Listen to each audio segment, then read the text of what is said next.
In every legend, there's a sliver of truth. In every tragedy, a forgotten warning. They Were Both Found Dead is your guide through the eerie and the unexplained, where history collides with horror, and not everyone makes it out alive.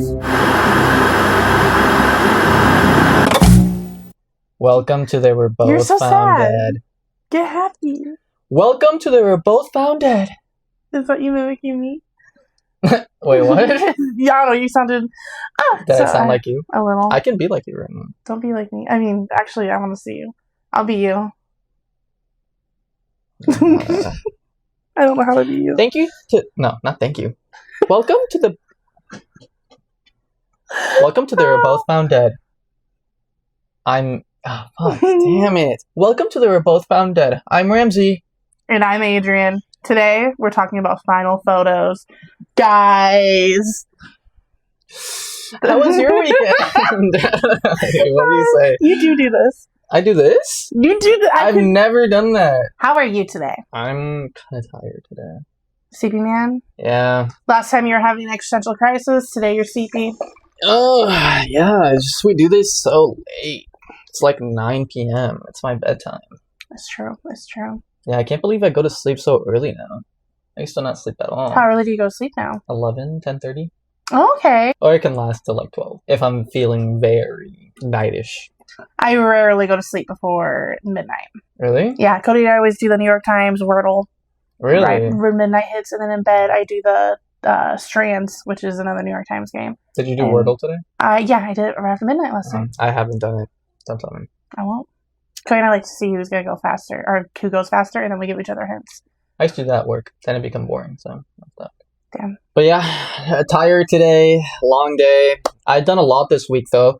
I've had champagne at my job. That's fancy. I want to work there. Yeah, I don't know. After my job, but still at like the group meeting. It was my sister's birthday, so I got her like a jar of miscellaneous jewelry. Oh, that's cool. Like from a thrift store, like a mystery thing. That's cool. That's a really good gift. And she opened it on the dinner, and we were all okay. That would be fun as hell. Yeah, it was actually a good idea. So I think I really did. I gave her $60 too. Oh, that's nice. How old is she turning? 21. 21. Oh, yeah. That's the big birthday. Yeah, I know. Gotta go out and get crunk. I'm sure she did. How about you, Ramsey? What's up with you? Pretty uneventful. Yeah. Living my best life. Bite-sized terrors? Bite-sized terrors.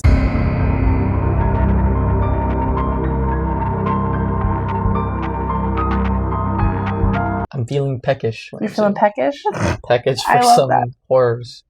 I decided to go pretty light, like, topic-wise, for the bite-sized horror today, since our main topic is so not light at all. All right. Today's bite-sized terror is about Edgar Allan Poe and Richard Parker. We all know who Edgar Allan Poe is. Right? I do. The Crow. Yeah, the Raven. The Raven. Close enough. Yeah. Edgar Allan Poe wrote 69 short stories, 48 poems, but he only had one published novel. It was published in 1838 and was called The Narrative of Arthur Gordon Pym of Nantucket. In this book, the crew of a ship called Grampus were stranded. Kind of reminds me of Krampus. Grampus. All right. Grampus pissing. The fuck? Sorry. They were stranded, no food or water. A turtle they catch and consume holds them over for a while. Eventually, they end up drawing straws. The man with the shortest straw would be killed and eaten. The sacrifice ends up being Richard Parker, who is bristly stabbed, his hands, head, and feet quickly being thrown overboard. It's a very grisly novel. Yeah, that sounds horrible. Now, here's where it gets weird. In 1884, 46 years after Poe's story was published, 35 years after Poe's untimely death... You're calling him Poe? Yeah. It sounds like a Kung Fu Panda. Poe. Yeah, I mean, I just ate, so I'm still digesting, so my Kung Fu might not be as good as later on. Usually, I, stick to that because it's supposed to be, the respectful thing. Yeah. But on one of my things today, I literally call them by their first names because, I don't know, their last names just weren't, giving good storytelling. Yeah. And they have nice, I don't know, it just felt different. Because usually you're talking about, old men with long, complicated names from a time ago when you do that. But these are, young girls from this, this decade. Gotcha. But anyways, a yacht named so this is 35 years after Poe died. And a yacht named the Magniot, the Magnanet, the Mignanet. The Magnet? The Magnet? Mignonet. A yacht leaves England A yacht leaves England, headed towards Sydney, Australia. Being completely unfit for that kind of journey, it sank in a storm. The 4-man crew escaped via lifeboat, and they caught a turtle, but it only held them over for a little bit. Mm-hmm. The 4 men then discussed drawing lots to choose who would sacrifice himself to save the others. Oh my god. One was becoming very ill and wasn't really participating in the conversation, and another was staunchly against it, but the last 2 were for it. They argued for a couple of days, when on an early July morning, they decided to kill the sickest of the 4, a 17-year-old cabin boy named Richard Parker. So exactly what he wrote? Pretty much almost the exact sequence of events that he had wrote, like, almost 50 years earlier. Did they know about the story? I don't really think so. No. That's so weird. The biggest part of this decision was that his blood would be drinkable if they killed him, but not if he died naturally. They ended up killing him via penknife into his jugular. Could you imagine killing someone you were with to survive, not only to eat their meat, but to drink their blood? I mean, if it gets to the point, I guess. I don't think I'd be able to. Yeah, me neither, no. The 3 other men did survive, and they were tried for the murder and consumption of Richard Parker. Really? Yeah. Wow, okay. I'm pretty sure they were found innocent. They did what they needed to do to survive. I don't know. I really don't. That's such a gray area. I really don't even know. Is it okay to eat people if you need to? I think it's okay to eat people if they're, like, dead. But killing someone in your party to eat them is a whole different thing. Yeah. Why didn't they just lie about it? That's a good question. I mean, I guess the pen. Oh, yeah, when you find the body, it's pretty obvious it was murked. I mean, if they find, because they're eating them. Yeah, that's true. Eat the evidence. Eat the evidence? That's crazy. It's like killing with a, butcher knife? No, the ice, what's it called? Ice pick? I can't think of any words today. Icicle. Killing someone with an icicle and then let the evidence melt. Oh, and it melts? Consume evidence. Final photos. Yeah. I had one topic with a final photo on, like, my, what was it? Unsolved Mysteries. Unsolved Mysteries. I believe episode 4. Go back and listen. Yeah, it's the Kramer. Chris Kramer, yeah. And Lisa. That they got lost, and the only thing they found was pictures. Lisa and Froon.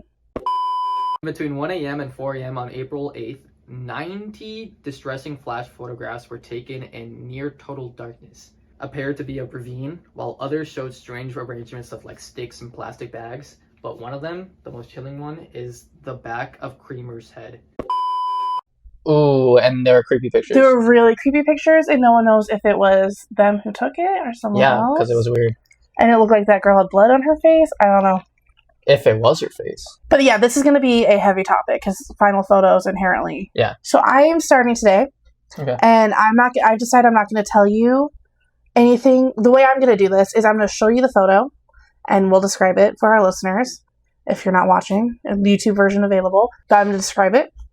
And then I'm going to tell you the story, and then I'm going to show you the photo again. You promoting our podcast on our podcast? Yes.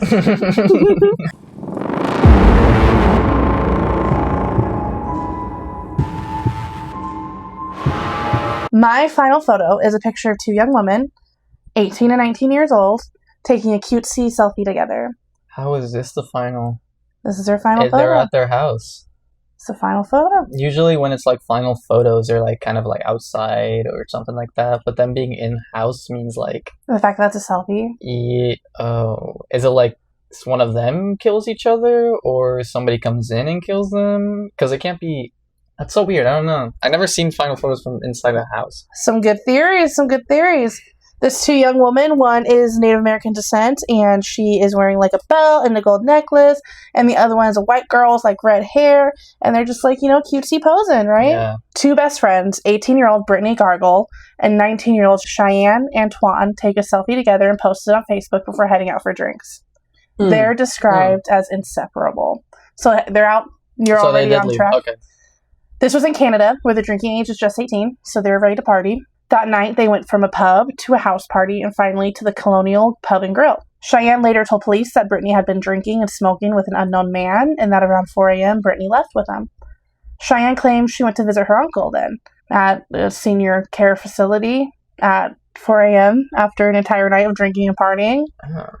But okay, kind of random, but all right. The next evening, Cheyenne posted on Brittney's Facebook wall, writing that she hadn't heard from her since they split up the night before and asking if she was okay. If that were us, if after the Shrek rave, I just wandered off with a stranger, would you text me or would you post on my, I don't even know what my TikTok, I guess, in my TikTok comments being like, hey girl, the fuck you at? No, I would text you, obviously. Yeah, weirdly performative, right? Oh, I feel like I've heard about this story. It's very possible. Was there like a surveillance camera? There is a surveillance camera involved, but they are not on it. Was there a car in the surveillance camera? I don't Or think am I so. thinking of something? I think you're thinking of something different. All right. That same day, a 911 call came in. Someone had found a young woman lying on the side of a road, cold to the touch and not breathing. Police arrived to find a dead woman with clear signs of strangulation. They believe the body had been dumped between 5:20 and 5:40 a.m. Thanks to distinctive tattoos, they quickly identified her. It was Brittney Gargol, which she's the ginger in the photo. Soon after that information was released, Cheyenne called the police herself. She repeated the same story she had already told friends, even asked her uncle to back it up. But when the police checked CCTV footage from both the Colonial Pub and Grill and the senior facility, neither girl appeared on the tape, not Cheyenne or Brittney. When they pressed Cheyenne's uncle for the truth, he was evasive at first. Eventually, though, his story changed. According to him, the two girls had gone with two black men, specifically. I fucking hate it when people do this, where they tell these fucking stories, and they specifically try to target minorities, knowing the police will be more likely to go after them. It happens often. Yeah, it pisses me off. Yeah. But yeah, the two girls had gone with two black men to a motel. He claimed a fight over drugs broke out while Cheyenne was in the restroom. When she came out, Brittney was dead on the floor. The uncle said the men forced Cheyenne at gunpoint to help dispose of the body and cover up the crime. Do you believe that story? That's the stupidest story. Dude. Do you think police believe that story? Yes. For once, they did something right. Oh, wow. I think a huge part of liking true crime and stuff like this is you really realize how often the police fuck up. Yeah. And you're like, if I did that at my job, I would be so fired. And I am not a cop. I do not make as much as a cop. Yeah. I wonder what's up with that. I have a few ideas. At this time, Cheyenne was already in police custody for another crime. No, she's a real charmer with that one. Damn. But when investigators asked about her uncle's version of events and the CCTV footage, she refused to cooperate. 6 months later, Brittney's parents came to the police with new information. A witness had come forward. Brittney, the girl that died? Or is the other one that died? Brittney's parents, yep, the girl that died. Okay. They said that sometime between 4 and 5 a.m., the witness said this, sometime between 4 and 5 a.m. that morning, Cheyenne had shown up at their house.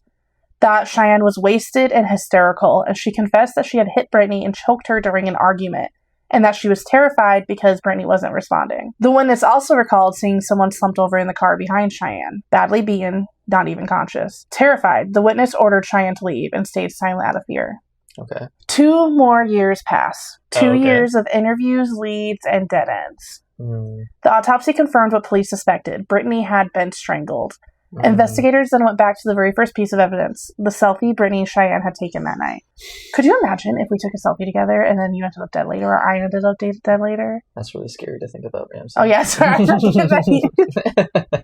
just here checking your anxiety. When they went back to the picture, their eyes locked on something they'd missed before.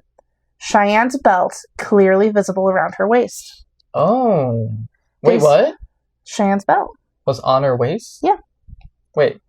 On her waist? Right there. One of those little waist belts? Yeah. So they sent the belt for DNA testing. Okay. It came back covered in both Brittney's and Cheyenne's DNA. But there's a problem. Unless they could prove Brittney had never worn the belt, they didn't have enough to make it stick as a murder weapon. Finally, in 2017, police arrested Cheyenne Antoine for second-degree murder of Brittney Gargol. It took weeks to get a confession. But eventually, Cheyenne admitted to the killing and took full responsibility, though she claimed she couldn't remember the details. Her news story was this.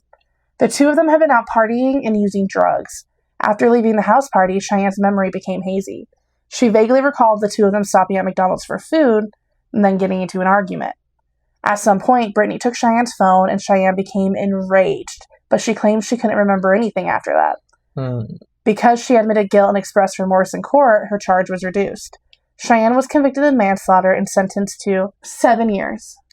7 years. She showed remorse, like she has nothing else. Yeah, because she got cornered. You're in court. Of course you're going to be like, oh, sorry. 2 years. Yeah. She would have said something if she felt remorse. She's still saying that she doesn't even remember it happened. Yeah. And because of the fact that they claim that was because she was on drugs and she wasn't in her right state of mind and she forgot because of shock. She shouldn't be second-degree murder. It should be manslaughter. Strangling someone to death is not manslaughter. That's so crazy. That kid who, there's in Hereditary, sister's head, spoiler alert, sister's head popped right the fuck off.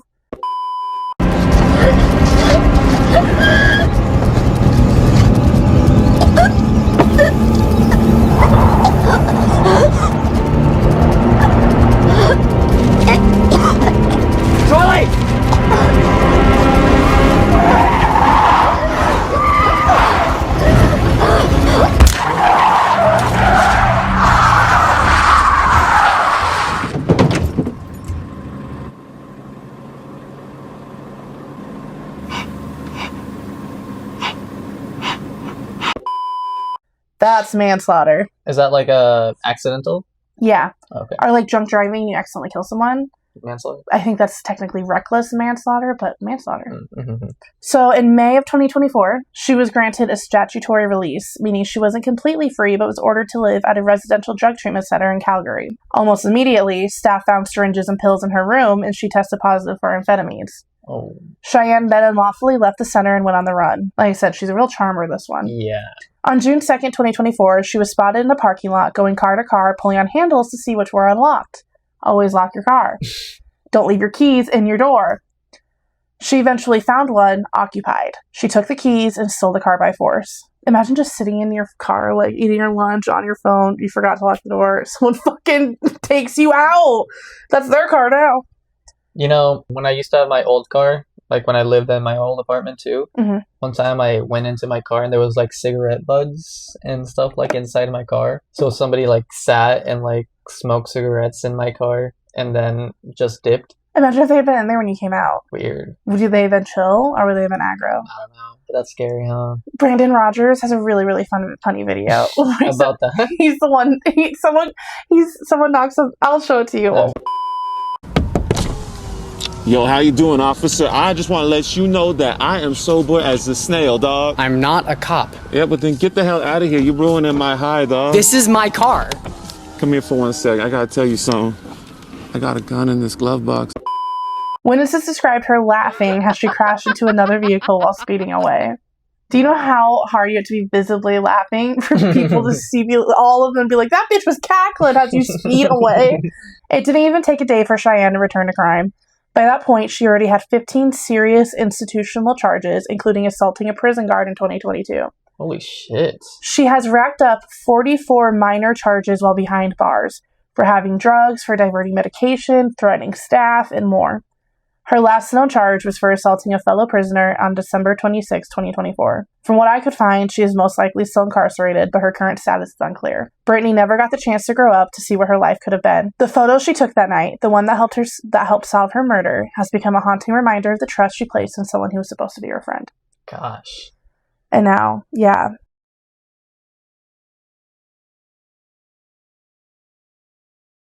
With that. What a psycho. Oh my god. What a fucking psycho. That's creepy. Wow, these are gonna be creepy, huh? Mm-hmm. Actually having to see the pictures of them. I hope y'all enjoyed my last photo. Yeah. This is gonna be my second first last photo. That's true, it is gonna be your second.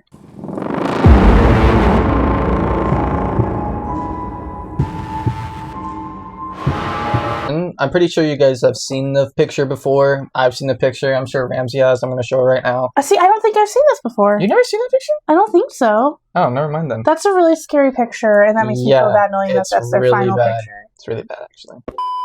Hello, sorry for the intrusion. This is Ramsey, here to bother you. Yeah, I didn't realize until I was editing that we did not describe this photo even a little bit. So I'm here to do that. The Omayra Sanchez photo is a horrifying photo of a beautiful, sweet little girl. It's her shoulders up. She is in a very, very, very deep amount of water. She is holding onto a branch, and her hands are clearly, like, we know you're in a bathtub for a long time. It's that, but way worse. Her eyes are, like, almost pure, like, black. Like, it's a really dark red. And she's looking straight into your soul. Yeah, want to make sure that got covered. So, thank you. Enjoy the rest of the video. So, in November of 1985, Colombia was shaken by one of the deadliest volcanic disasters of the 20th century.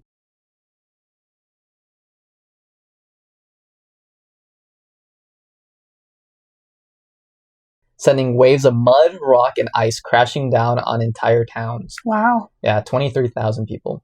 That's a lot of people. I know. But in the midst of that immense devastation, the world came to know the face of Omayra Sanchez. I like that name. Yeah, it's a good name. Omayra was just 13 years old. She lived in the town of Almero with her family. Her father worked harvesting rice, and her mother had traveled to Bogota that week on business.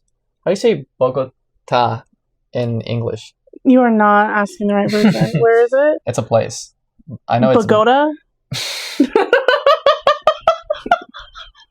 Bruh, you're kidding. I don't know what else you want from me. Bogota? I know there's On the night of November 13th, Omayra and her relatives were awake, watching as ash rained from the sky. Then suddenly the sound of a massive mud flow roaring down the valley. That would be scary. I know, right? It's a... like a shitty avalanche. I know, like an eruption kind of thing. Coming closer to you, I think. The Nevado del Ruiz had been called the Sleeping Lion. For over a century, it had been quiet, its snow-capped summit appearing harmless. But when the heat of the eruption melted the mountain's ice cap, the resulting cascade of mud and rocks surged at nearly 20 feet per second. Armero, directly in their path, was buried. That's so sad. The whole town. Wait, Omayra, that's the person, right? No, Armero is the place they live. Oh, shit, okay. What was her name? Omayra. Okay, you could see. Yeah, I get it. Armero, Omayra. Omayra's home collapsed under the force of the mud flow. She became trapped beneath concrete, bricks, and debris. When rescuers finally found her, she was pinned waist deep in water, her legs crushed under a door, and entangled in the arms of her deceased aunt. Oh. So yeah, like in that picture, her aunt is underwater. You can't see her, but she's there. And gone. And that, Yes. Wow. I can't even imagine. I know, It like right? makes my stomach hurt. She doesn't even seem like she's probably like at the end of it at that point because her legs are crushed. The shock. I know, probably adrenaline. Every attempt to free her risked drowning her, and without the proper equipment, rescuers couldn't amputate her legs safely. They could only keep her head above water, place a tire around her to help her float, and try to comfort her. For almost 60 hours, Omayra endured. At first, she spoke calmly, asking for food and soda, even singing to the journalists and volunteers who surrounded her. Okay, as time went on, exhaustion and pain overtook her. She hallucinated about school, worried she might be late for an exam. Oh my god. Oh my god. Oh my god. Yeah. That reminds me of the USS Indianapolis, which we covered in an animal tax episode. And the men were like, they drank salt water and then lost it. And we're like, jump in, I was just on the boat. It's right down there. The shop's open. We can get something to eat. Her body began to swell from exposure. Her eyes turned red. Her strength faded. And yet, through it all, she showed remarkable courage. And that's kind of why the reason her eyes are like so dark in the picture is because it's getting like kind of full with blood. I'm not really sure exactly. I tried to look it up, but on November 16th at around 10 in the morning, after nearly 3 days trapped in the ruins of her home, Omayra Sanchez died. Doctors believe she succumbed to gangrene or hypothermia. She was 13 years old. Oh my god. Her story struck the world not only because of her bravery, but because her death was preventable. Scientists had issued warnings. Hazard maps existed, clearly showing Armero was in danger, but those warnings were ignored. The maps were poorly distributed and dismissed as fear-mongering. Officials were distracted by political unrest in Bogota, and so, when the eruption came, no evacuation was ordered. Thousands of lives, including Omayra's, were lost to complacency and negligence. All those fucking people are just totally failed. It all comes to this. I hate saying it every episode, but we don't do it on purpose. I mean, yeah, sometimes I will pick topics that like I'm clearly have a point. But how often do the topics are like they're totally just like, oh, this is something that happened, and then you look into why it happened, it's like, oh, the people with the money didn't give a fuck about the people without the money. That's why. It's all the ones I covered. Oh, it's everything. No, I never looked to see that, but everything always ends to that, you know? Except yours. Yours was out. It's a horrible lesson. Yeah. Well, actually, mine does. It does? Kind of. Oh, because of the police and stuff? Well, no, actually, the girl that's like a psycho murderer now, Cheyenne Antoine, I mean, she is a psycho murderer. I stand by that. Not allegedly. I mean, she went to prison for it.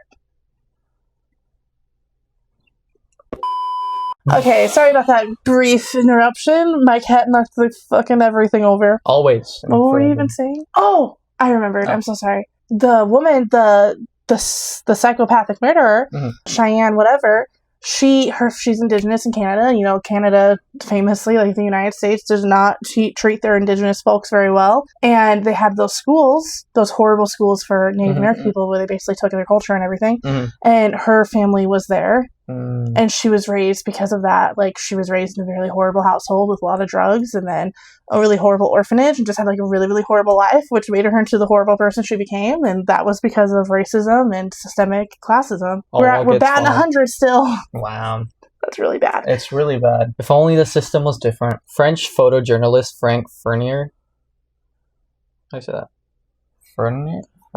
Oh, yeah, that's French. Yeah, I can tell you, but I'm not going to be right. A French photojournalist captured Omayra's final moments. His photograph, later titled "The Agony of Omayra Sanchez," became one of the most haunting images of the century. Published around the world, it forced millions to witness not just the horrors of the disaster, but the human cost of inaction. The photo won World Press Photo of the Year in 1986, which is kind of fucked up. And see, my thing with that too is not only did she not consent to having that like spread, but also they get nothing from it. Like the most beautiful girl in Afghanistan or the most beautiful girl in the Middle East, whatever that photo is called. She's talked about it, how it kind of ruined her life and made her life even harder, and she got nothing for it financially. The Omayra tragedy remains Colombia's worst natural disaster and the second deadliest volcanic eruption of the 20th century. The town of Omayra no longer exists. Its ruins are now a memorial, marked with crosses and monuments, including one to Omayra herself. Damn.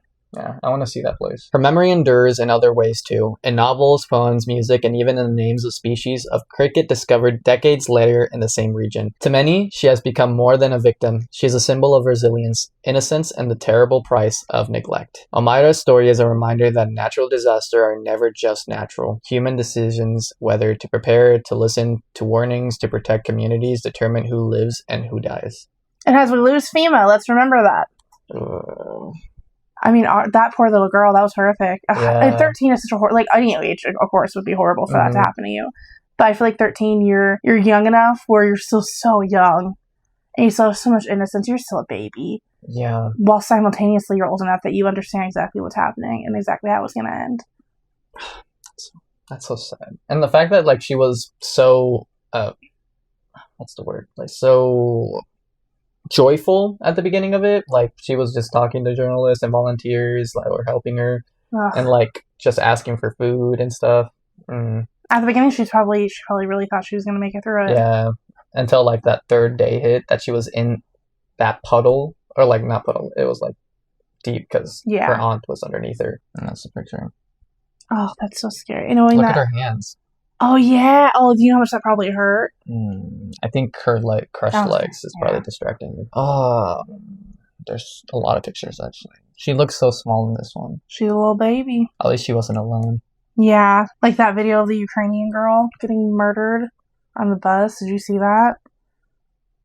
No. It was like a few days for the Charlie Kirk thing. So the Charlie Kirk was the second snuff film I saw that week. But yeah, they were like sitting on a small bus and he was just sitting behind her. And she was just sitting, she kind of like had her knees up and was like on her phone or something. And he just stabbed her in the neck a bunch of times. Oh, I saw that, yeah. But she didn't die. Yeah, she did. She did die from that? Right there. You see, they show before he stabs, like as he goes to do it, and then as he pulls out the last time, they like cut the in between. And she literally like puts her hand on it and puts her like, and was like clearly upset. No one says a fucking thing to her, and everyone just gets off. And so she died like that alone in shock, knowing what just happened to her. I did not know that. Wow, that's fucked up. Like we said, this is going to be a heavy episode, and it's succeeding. It's proving to be really hard. My last topic, I think it will be good because it is really like, what the fuck? But the victim isn't like, you know, a very sweet, innocent 13-year-old girl. Okay. Or a very sweet, innocent 18-year-old girl. This is a full-grown woman who had it coming. No offense to her. Well, I mean, she wasn't murdered. She did it to herself. Okay. These photos were taken. I've seen these pictures. Yeah, do you know who it is? I've seen this picture, not this one. But, no. So her name is Amy Carlson. If you know who Amy Carlson is. And the pictures we're looking at are two pictures of her taken at the end of her life. She is clearly emaciated. She has hardly any hair with some fake bright colored extensions, like kids extensions literally clipped in. And her skin is like turning purplish. Yeah, I see that. And like I said, she's emaciated. What does emaciated mean? Malnourished, small. Like see how big her joints are and stuff. It's November 30th, 1975, and Amy Carlson has been born in McPherson, Kansas. Her childhood was not easy. Her parents divorced when she was young, both remarried, and Amy spent years shuttling between Kansas and Oklahoma City. Okay.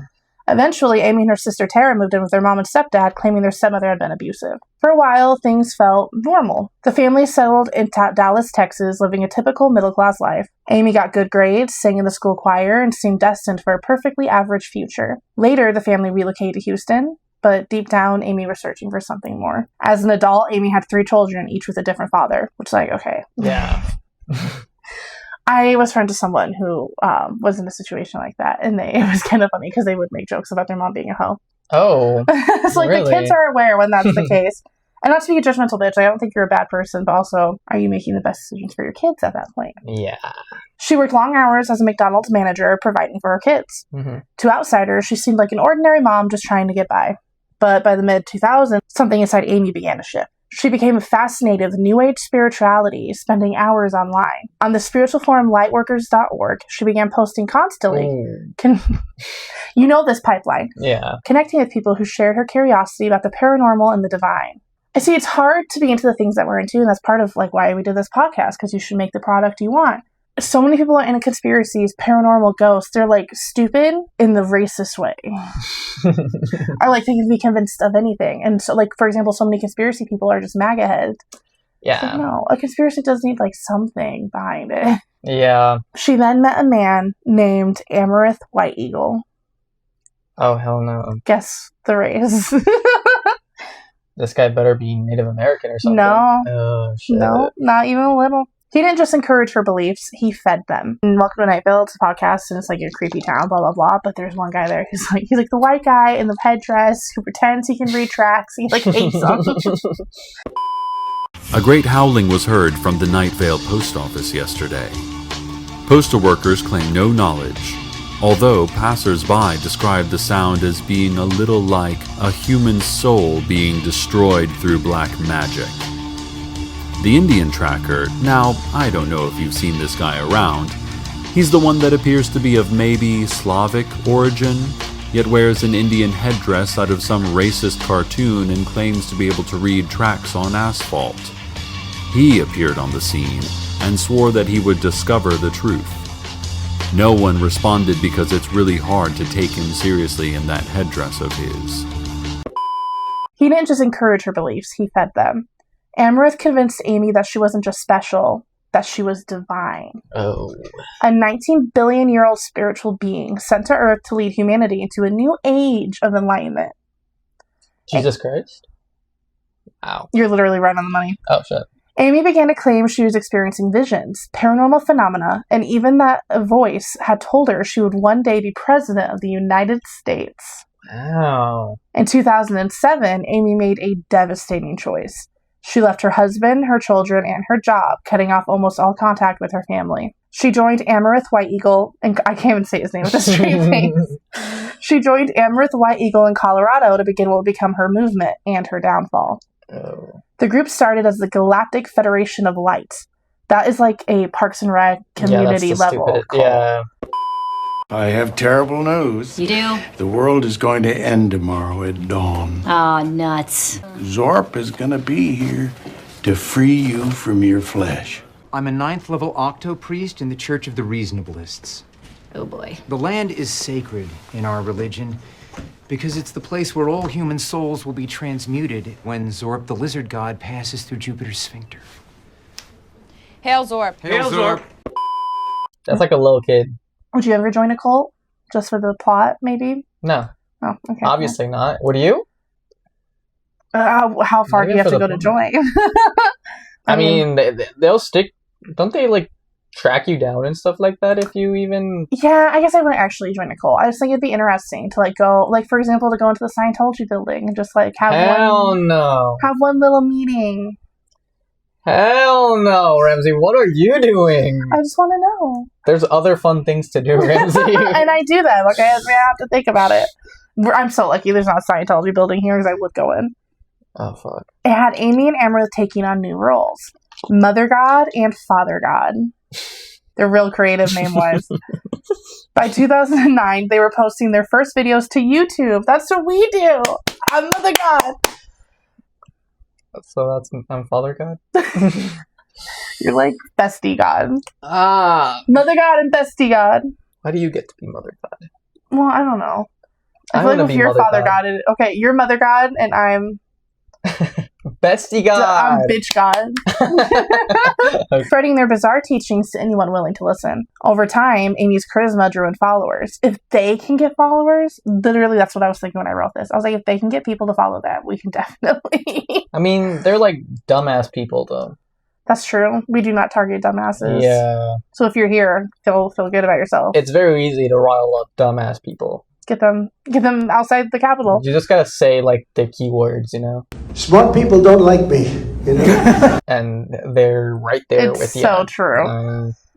That's what Ned Fulmer is going to do. That's okay. I keep getting too off tangent. He's coming back. He has a podcast. I don't know who that is. From the Try Guys. Oh, he's like rock bottom or something like that? Yeah. The conservative pipeline? Yep. That's literally what he's going to do. By 2014, she had split from Amorith and replaced him with a series of new father gods. I didn't realize you could just do that in a cult. Just, bye, new ones, come. You can do whatever you want in a cult. Yeah, that's true, I guess. You're the cult maker. They always fuck up. They either start killing people or fucking kids. And usually it's fucking kids, and that gets them caught. Or both. Or both.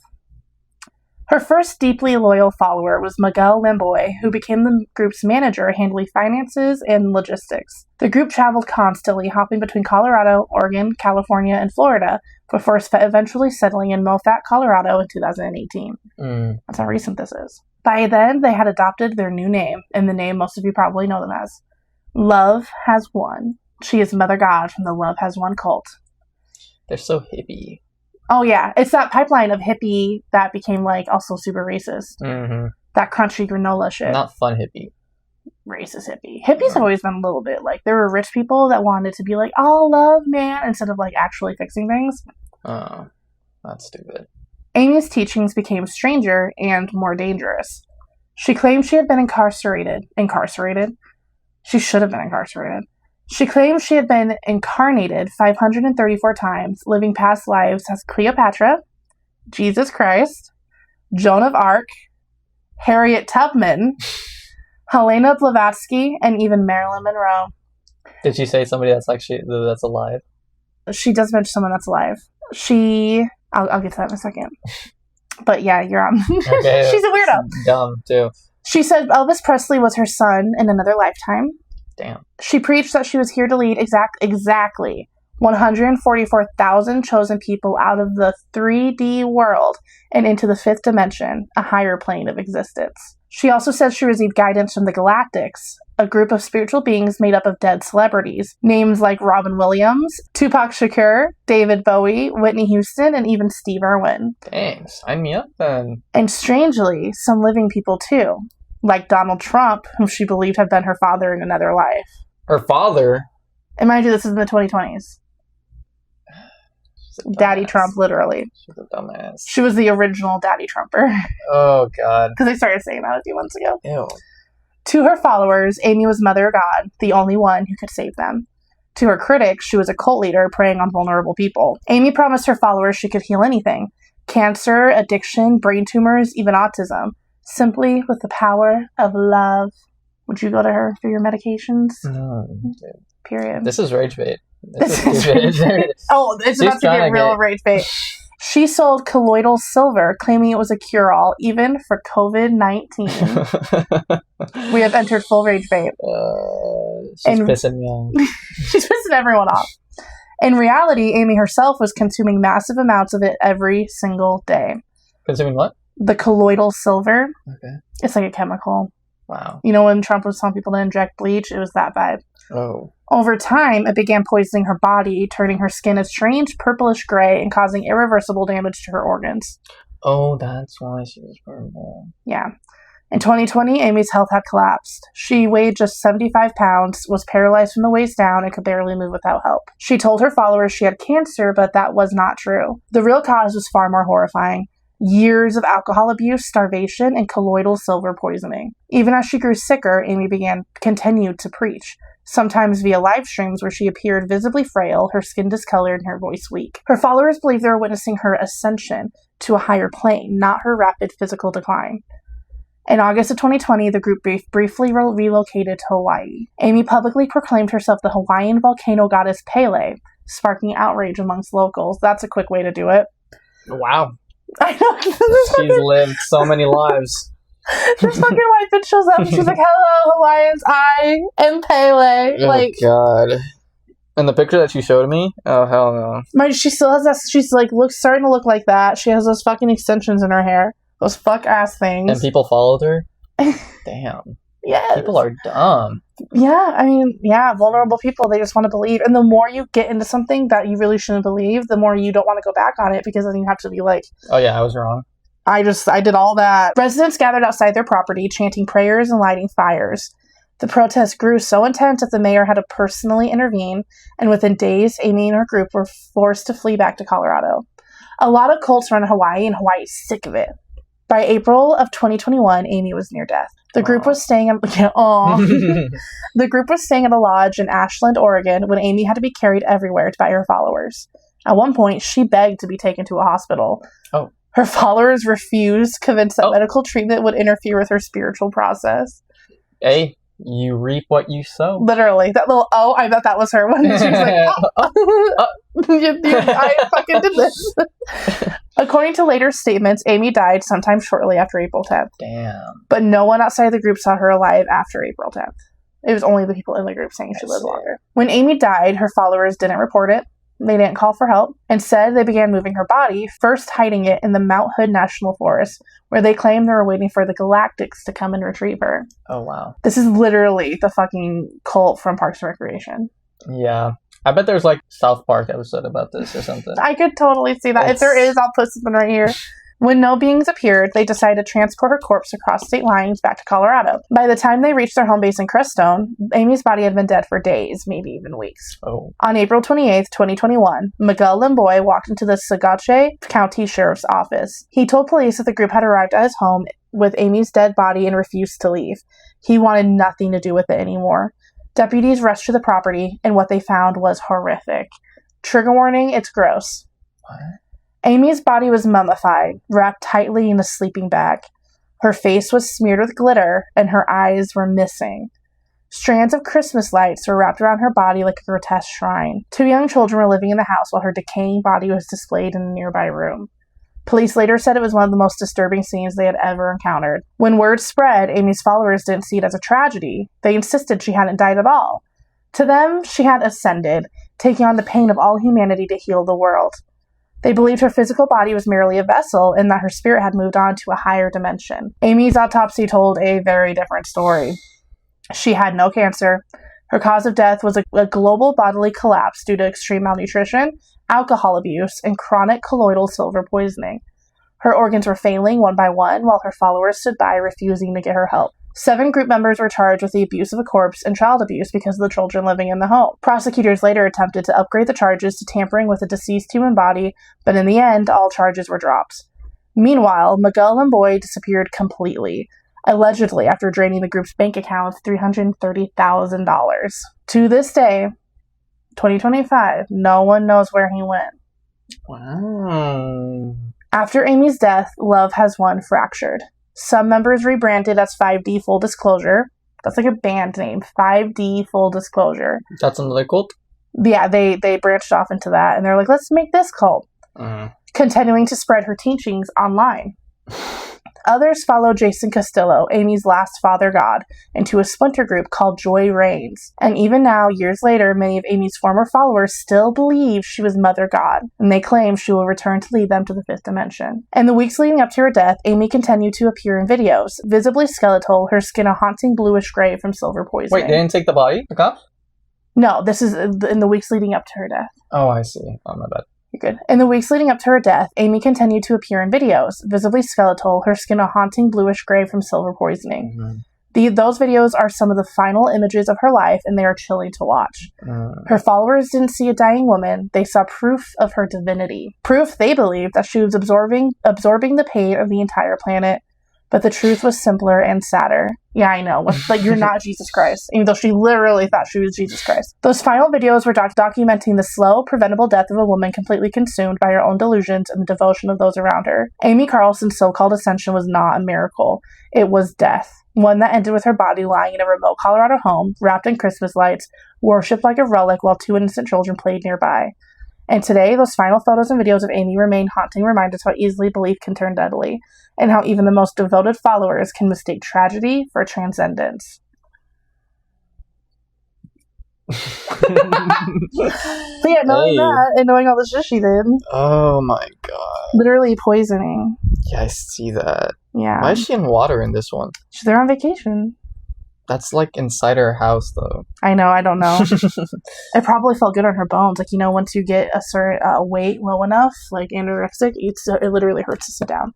Oh god. Oh god. That's creepy.